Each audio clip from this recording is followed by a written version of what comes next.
அனைவருக்கும் வணக்கம். நேயர்களால் நான், நேயர்களுக்காக நான். அதாவது பேசுவது. பிஎஸ் ரோமா பேசுகின்றேன். பேசுவது பற்றி பார்க்கலாம். பேசுவது என்பது மனிதனின் தனித்திறமை. கோபமாக பேசுவது, அதட்டி பேசுவது, அன்பாக பேசுவது, பயந்து கொண்டு பேசுவது, அர்த்தமற்ற வார்த்தைகளை பேசுவது, அழுது கொண்டு பேசுவது, மற்றவர்களை பற்றிய குறைபாடோடு பேசுவது, எதிர்காலத்தில் பயத்தோடு பேசுவது, தன்னை பற்றி பெருமை பேசுவது, அச்சம் மிகுந்து பேசுவது, அஞ்சுவது.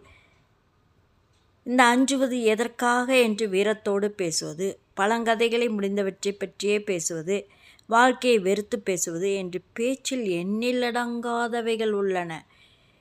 இவைகளெல்லாம் இல்லாதே நிதானம் கடைபிடித்து பொறுமையுடன் தெளிவாக மற்றவர்களிடம் பேச வேண்டும். மற்றவர்கள் பேசுவதை காதில் வாங்க வேண்டும். நாமும் அதற்கு சரியாக பதில் சொல்ல வேண்டும். இனிமையாக பேச வேண்டும். நம் காதில் இனிய பேச்சுகள் விழ வேண்டும். நாம் அடுத்தவருடைய காதில் இனிய பேச்சுகளை விழ வைக்க வேண்டும். அப்பொழுது மனம் மகிழும். நம் மனம் மகிழும், அவர்களுடைய மனமும் மகிழும். இந்த பழக்கத்தை வழக்கமாக்கி கொண்டு வாழ்வில் சாதனை படைப்பது என்பது இக்காலகட்டத்தில் பெரிய சாமர்த்தியம். நன்றி. முற்போக்கு எழுத்தாளர் வி.எஸ்.